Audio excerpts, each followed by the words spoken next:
கண்ணியத்திற்குரிய சகோதர சகோதரிகளே,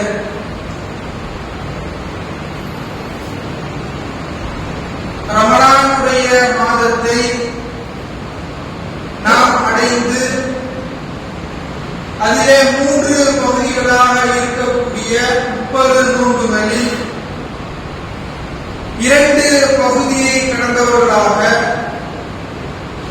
3வது பகுதியினுடைய இறுதியில், அதாவது கடைசி 10 நாட்களில், அதிலும் குறிப்பாக ஒற்றைப்படை இரவு என்று சொல்லப்படக்கூடிய அந்த லைலத்துல் கத்ர் என்கின்ற இரவில், கடைசி இரவான லைலத்துல் கத்ர் என்கின்ற இரவில் அந்த நன்மையை எதிர்பார்க்கிறவர்களாக நாம் எல்லாம் இங்கே ஒன்று கூடி இருக்கின்றோம்.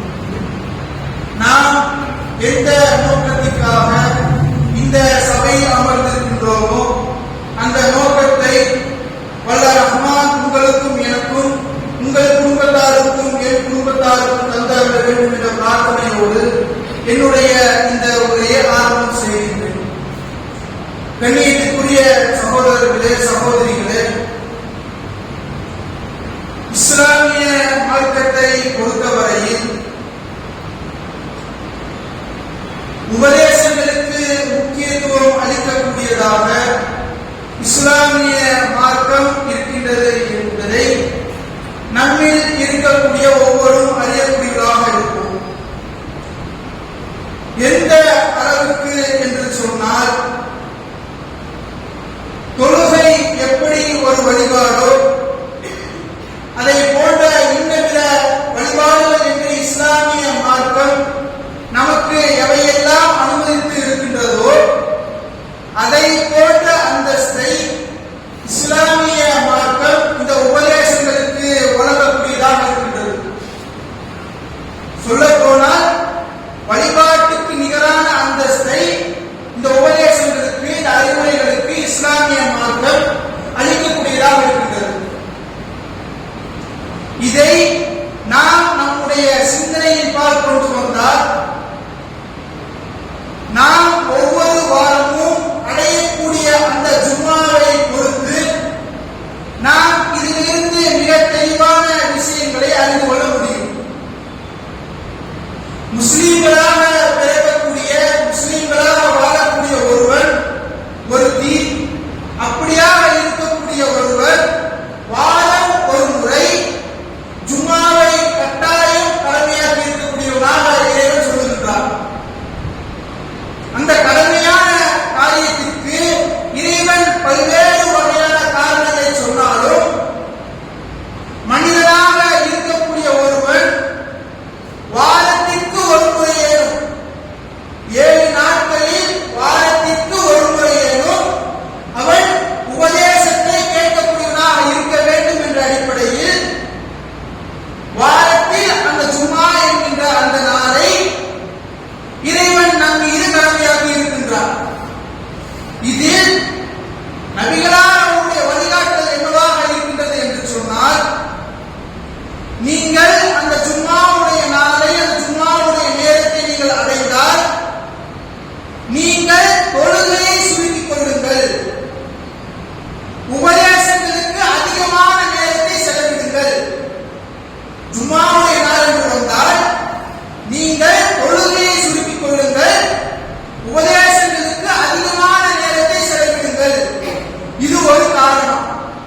இரண்டாவது காரணம், ஒரு மனிதன் முஸ்லிமாக வாழ்கின்ற ஒருவன் தொடர்ந்து 3 ஜும்மாவை விட்டால், ஒருவன் முஸ்லிமாக இருக்கக்கூடிய ஒருவன் தொடர்ந்து 3 ஜும்மாக்களை தவறவிட்டால் அவனின் உள்ளத்தில் காஃபீர் என்கின்ற முத்திரை குத்தப்படுகின்றது.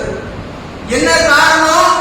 அவன் அந்த உபதேசத்தை 3 வாரங்கள் தொடர்ச்சியாக தவிர்க்கக்கூடியவனாக இருக்கின்றான். அதனால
சரிங்களா? தெளிவாக புரிந்து கொண்டால் அது நமக்கு பயனளிக்கக்கூடியதாக இருக்கும். ஒரு நபரிடத்தில் நாம கேள்வி கேட்போம். ரெண்டு சாரார் எடுத்துக்கீங்களேன். ஒரு சாராரிடத்தில் நாம் கேள்வியை முன்வைப்பதாக இருந்தால் அவர் என்ன சொல்லுவாரு? பாரு, கடமை மாதிரி வருடம் வருடம் நடக்கக்கூடிய ஒரு செயல்தான். பாரு, கடமையை போல வருடா வருடம் நடக்கக்கூடிய ஒரு செயல் தான். அதனால நான் இந்த சபையை அமர்ந்திருக்கிறேன். வருடா வருடம்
நாம தக்பீர் கட்டக்கூடிய நிலையில் இருக்கும் பொழுது நீ என்ன நினைவு கூறணும், என்ன நினைவோட நீ அந்த தொழுகை நிலைநாட்டும்.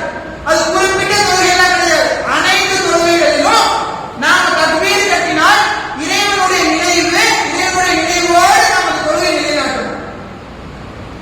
இறைவன் காரணத்தை சொல்லிட்டு ஏன் இந்த காரணத்தை சொல்றாங்கன்னா அப்பதான் நம்முடைய தொழுகையை உயிரோட்டம் இருக்கும்.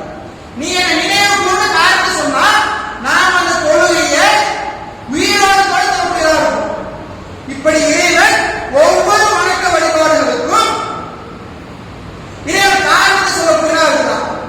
அப்படி காரணத்தை இறைவன் சொல்லிட்டு ஒரு சாரார இறைவன் சொல்றான், அவருக்கு கேடுதான். என்ன கேடு? ஃபவைலுல் லில் முஸல்லின் அல்லதீன ஹும் அன் ஸலாத்திஹிம் சாஹூன். நீ தொழுகையில அலட்சியமாக இருக்கக்கூடிய நபருக்கு கேடுதான். என்ன சொல்? ஃபவைலுல் லில் முஸல்லின், தொழுகையாளிகளுக்கு கேடுதான். அவர் என்ன சொன்னாரு, என்ன செஞ்சாரு? இறைவன் சொன்னதை செஞ்சாரு. தொழுன்னு சொன்னாரு, சொன்னதை செஞ்சாரு. அவர் என்ன செஞ்சாரு? இறைவன் தொழுன்னு சொன்னா சொன்னதை செஞ்சுட்டாரு. ஆனால் இறைவன் அவனிடத்தில் இருந்து எதிர்பார்ப்பது என்ன? நீ தொழுகை நிலைநாட்டும் பொழுது நான் சொன்ன மாதிரி செஞ்சியா? அதுதான் காரணம். நீ தொழுகை நிலைநாட்டும் பொழுது நான் கட்டளையும் போட்டுட்டேன், அதற்கான காரணத்தையும் சொல்லிட்டேன். நான் சொன்ன காரணத்தை நீ அந்த தொழுகையை நினைவு செஞ்சா அந்த தொழுகையை நான் ஏற்றுக்கொள்வேன். அப்படி நீ அந்த தொழுகையை என்னுடைய நினைவு இல்லாமல் நீ அந்த தொழுகையை தொழுதால் அந்த தொழுகை எனக்கு தேவையில்லை சொல்ல. அலட்சியமாக நான் ஒரு தொழுகையை தொழுதால் அந்த தொழுகையின் மூலமாக என்ன இறைவனை நினைவு கூறவில்லை என்றால் எனக்கு அந்த தொழுகை தேவையில்லை நம்ம சொல்றான். இது மாதிரி ஒவ்வொரு கட்டளைகளும் இறைவன் சொல்லக்கூடிய ஒவ்வொரு கட்டளைகளை குறித்தும் இறைவன் சொல்லிவிட்டு அதற்கான காரணத்தை சொல்றான். தொழுகையாக இருக்கட்டும், நோன்பாக இருக்கட்டும், அச்சாக இருக்கட்டும், நாம் என்ன வழக்க வழிபாடுகளை செய்கிறோமோ அதற்கு எல்லாவற்றுக்கும் இறைவன் கட்டளையை சொல்றான், அதற்கான காரணத்தை சொல்றான். அது மாதிரி தொழுகைக்கு எப்படி இறைவன் கட்டளையை சொல்லி காரணத்தை சொன்னாரோ அதே மாதிரி இறைவன் உபதேசத்துக்கும் காரணத்தை சொல்றான். நீ அறிவுரையை ஏன் கேட்கணும், உரைகளை ஏன் கேட்கணும், அப்படி என்று இறைவன் அதற்கான காரணத்தை தெளிவுபடுத்துகிறார். வலாக்கின் திக்ரால் அல்லாஹ்வுக்கும் எத்தகும். இது உனக்கு அறிவுரை தான் பாவா, என்னுடைய வசனங்கள் உனக்கு அறிவுரை தான். இது எதற்கு சொல்லப்படுது? நீ என்னை அஞ்சுவதற்காக சொல்லப்படுது. நீ நான் சொல்லக்கூடிய அறிவுரை நீ என்னை அஞ்சுவதற்காக சொல்லப்படுகின்றது என்று இறைவன் உபதேசத்தை கேட்பதற்கான காரணம் சொல்றான். நாம நம்ம இடத்துல என்னவாகும்? உபதேசம் கேட்கிறோம். கேட்கின்ற பொழுது இறையச்சம் அதிகரிக்க வேண்டும். நாம் ஒரு உரையை கேட்கின்றோம், ஒரு சொற்பொழிவை கேட்கின்றோம். கேட்கக்கூடிய அந்த வேளையில் நம்முடைய உள்ளத்தில் என்ன தோன்றணும்? இது உபதேசத்தை கேட்டால் எனக்கு இறையச்சம் அதிகரிக்கணும், தக்வா அதிகரிக்கணும், இறைவனை குறித்த அச்சம் எனக்கு வரணும். அப்படி என்கிற ரீதியிலேயா நாம் இது போன்ற மார்க்க உபதேசத்தை கேட்கின்றோம்? ஒரு சின்ன பாருங்க, இது மாதிரியான விஷயங்களை தான் நான் அப்படியே கேட்கிற உபதேசங்களை என்ன சொல்றோம்? பயானை கேட்கிறோம், ஒரு மணி நேரம் அரை மணி நேரம் பயானை கேட்கிறோம். கேட்டுட்டு அந்த சபையிலிருந்து எந்திரிச்சு போனா என்ன சொல்றோம்? என்ன மாதிரி பயான் பண்ணாரு பாரு, என்ன மாதிரி பயான் பண்ணாரு. அதே மாதிரி ஒரு சஹாபியுடைய வரலாறு சொல்லியிருப்பாரு, அதே மாதிரி ரசூலுல்லாஹ் தியாகத்தை சொல்லியிருப்பாரு. இது மாதிரி பல்வேறு வசனங்களை பல்வேறு உபதேசங்கள் செஞ்சிருப்பாரு. ஆனால் நாம் அந்த உரையை கேட்டுவிட்டு நாம் வெளியே சொல்லும்போது என்ன கேள்வி கேட்கிறோம்? என்ன மாதிரி பயான் பண்ணாரு? இதற்காக நமக்கு அறிவுரை, இதற்காக உபதேசங்கள்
எந்த ஆணும் எந்த பெண்ணை விரும்பினாத அளவுல நான் அவளை நேசம் கொண்டேன், நான் அவளை விரும்பினேன். இந்த உலகத்தில் வாழ்ந்த எந்த மனிதனும் சக பெண்ணை நேசிக்காத வகையில நான் அவளை நேசித்தேன், அவளை மீது நாட்டம் கொண்டேன், அவள் மீது காதல் வயப்பட்டேன். இப்படி என்று சொல்லி அதை என்ன சொல்றாரு, இறைவா நீ அறிஞ்சவனாக இருக்கிற,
சரி, இது மாதிரி உபதேசங்களை நாம் கேட்பதன் மூலமாக இவ்வளவான பாக்கியம் என்ன, நம்முடைய பாவங்கள் மன்னிக்கப்படும்.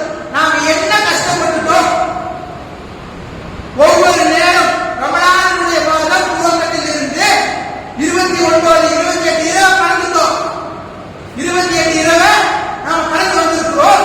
அதில் கிட்டத்தட்ட 20 இரவுகள் தொடர்ச்சியாக இரவு பயான், இரவு தொழுகை, உபயான் தொழுகைக்கு பிறகு இரவு பயான் ஏற்பாடு செய்யப்படுது. ஆனால் அதை எவ்வாறு தவிர்க்கக்கூடிய விஷயங்கள் செய்யறோம். நம்ம எவ்வளவு பெரிய வாக்கியத்தை நிர்வாகம் ஏற்பாடு செய்யறாங்க. ரப்பனுடைய வாக்கியம் நம்ம பாவங்களை மன்னிக்கிறேன்னு சொல்றான். 10 நிமிஷம் தான் நடக்குது. இரவு தொழுகைக்கு பிறகு 10-15 நிமிஷம் பயான் நடக்குது. அந்த உபதேசங்களை நாம தவிர்க்கக்கூடியதாக இருக்கிறோம். இனி வரக்கூடிய காலங்களில் இது மாதிரியான உபதேசங்கள், அறிவுரைகள், சொற்பொழிவுகள் எங்கு நிகழ்ந்தாலும் அது மாதிரியான சபைகள்ல நாம் அதிகமாக கலந்து கொள்ளக்கூடிய வாய்ப்பு நம்ம ஏற்படுத்தும். இறைவன் இது உபதேச மூலமாக என்ன சொல்றான்? நம்ம இறையச்சத்தை அதிகரிக்கிறார். அதன் மூலமாக நமக்கு கிடைக்கக்கூடிய படிப்பினை, அதன் மூலமாக நமக்கு என்ன பாக்கியம் கிடைக்கும்? நம்முடைய பாவத்தை மன்னிக்கிறான். அதே மாதிரி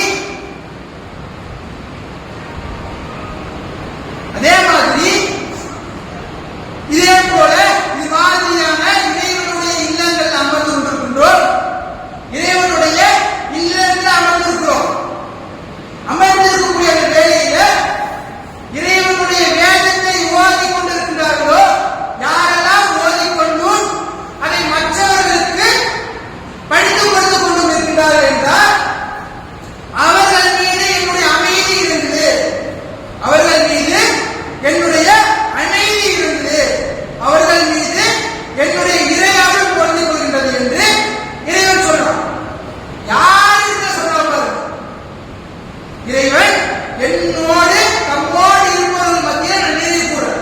மாணவர்களுக்கு மத்தியில நான் அவர்கள் நினைவு கூறேன். என்ன செய்யறோம்? பிரபுவனுடைய வேதத்தை ஓடுறோம், அதை மற்றவர்களுக்கு கற்றுத்தரோம். இதன் மூலமாக என்ன பார்க்கிறோம்? இதன் மூலமாக என்ன சொல்ற? அவருடைய இறை அருள் நம் மீது போட்டுக் கொள்கின்றது என்று இறைவன் சொல்றான். அது மட்டுமல்லாமல் தம்மோடு இருக்கக்கூடிய மாணவர்களுக்கு மத்தியிலேயும் நான் அவர்களை பெருமையாக நினைவு கூறுகிறேன் என்று இறைவன் சொல்றான். இது மாதிரியான மார்க்க உபதேசங்கள் இவ்வளவற்றை இறைவன் சொல்லிவிட்டு இது மாதிரியான உபதேசங்கள் யாருக்கு பயனளிக்கும் என்று நம்ம சொல்றாங்க. இது மாதிரியான உபதேசங்கள் யாருக்கு பயனளிக்க வேண்டும் என்று சொல்லி ரப்பு நபியிட சொல்றார். நபியே, நீங்கள் சொல்லுங்கள், இந்த அறிவுரை முஹ்மீன்களுக்கு தான் இது போன்ற அறிவுரை பயனளிக்கும். இது மாதிரியான உபதேசங்கள், மார்க்க அறிவுரை யாருக்கு பயனளிக்கும்? முஹ்மீன்களுக்கு தான் பயனளிக்கும். இந்த சபைகள்ல நாம் அதிகமான நபர்கள் அமர்ந்து கொண்டிருக்கின்றோம். யாருக்கு இறைவன் நாடினால் அது முஹ்மீன்களாக இருக்குமே தவிர வேற யாருக்கும் இந்த உபதேசம் பயனளிக்காது. அப்படி என்று இறைவன் சொல்றான். இன்னும் நாம் இந்த பாக்கியம் பொருந்திய இந்த சபையில நாம் அமர்ந்திருக்கிறோம். அமர்ந்திருக்கக்கூடிய நாம நமக்கு இறைவன் வழங்கிய மிகப்பெரிய அருட்பணி, இறைவன் ஏராளமான அருட்பணிகளை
என்னை மற்ற மக்களுக்கு நீ உதாரணமாக ஆக்கு.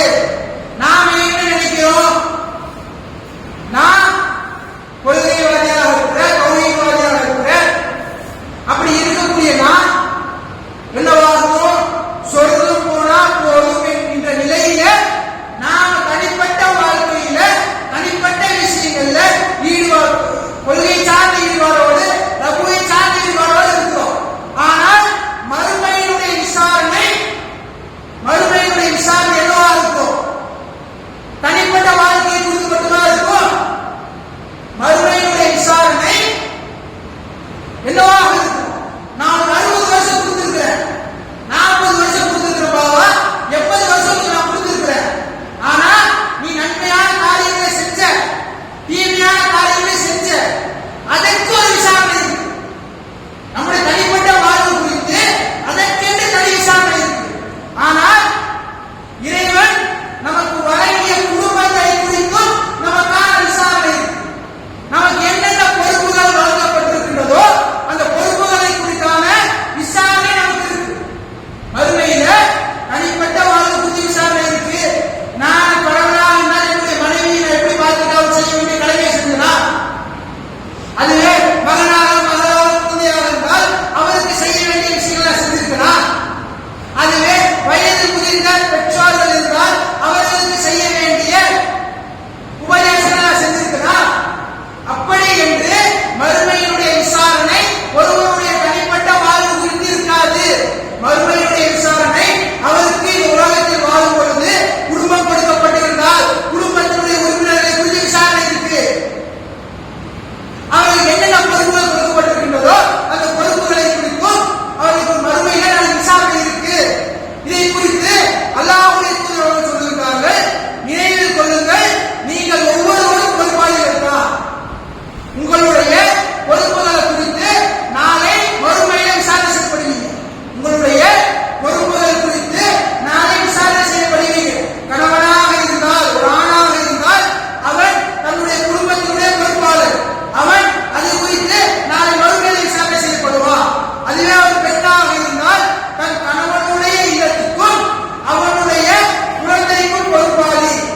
அதை குறித்து அந்த பெண் நாளை மறுமையில் விசாரணை செய்யப்படுவாள் என்று இறைவன் நம்முடைய பொறுப்புகளை குறித்து சொல்லிட்டான். நாம மௌத்தாயிரோம், மறுமை நாள் மனுஷனுடைய மைதானத்தில் வெட்ட வெளியா நிற்கிறோம். நிற்கக்கூடிய அந்த நேரத்தில் எடுத்த உடனே ரப்பு நம்மகிட்ட விசாரணை ஆரம்பிச்சிருவானா?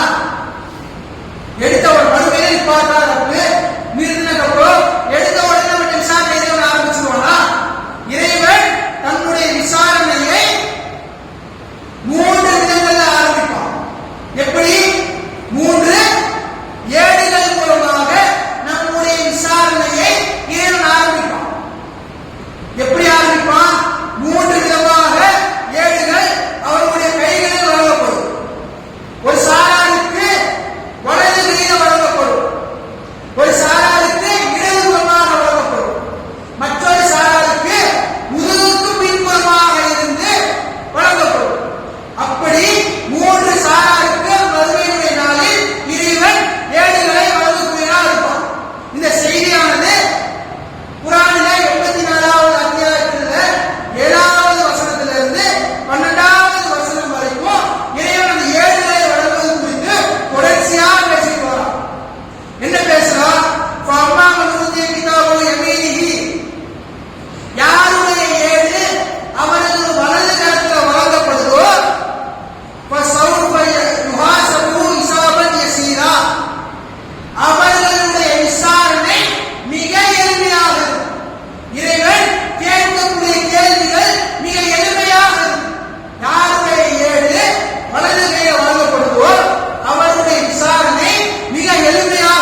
ஆனால் பள்ளியையோ கல்லூரியையோ அவர் அடையக்கூடிய வேலையில பெண்களாக கூட இருப்பாங்க.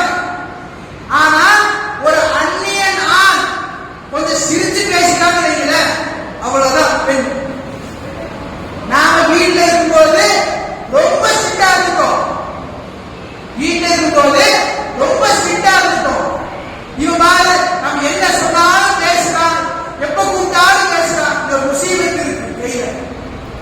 எப்ப கூப்பிட்டாலும் நைட் 10 மணி 12 மணி இப்படி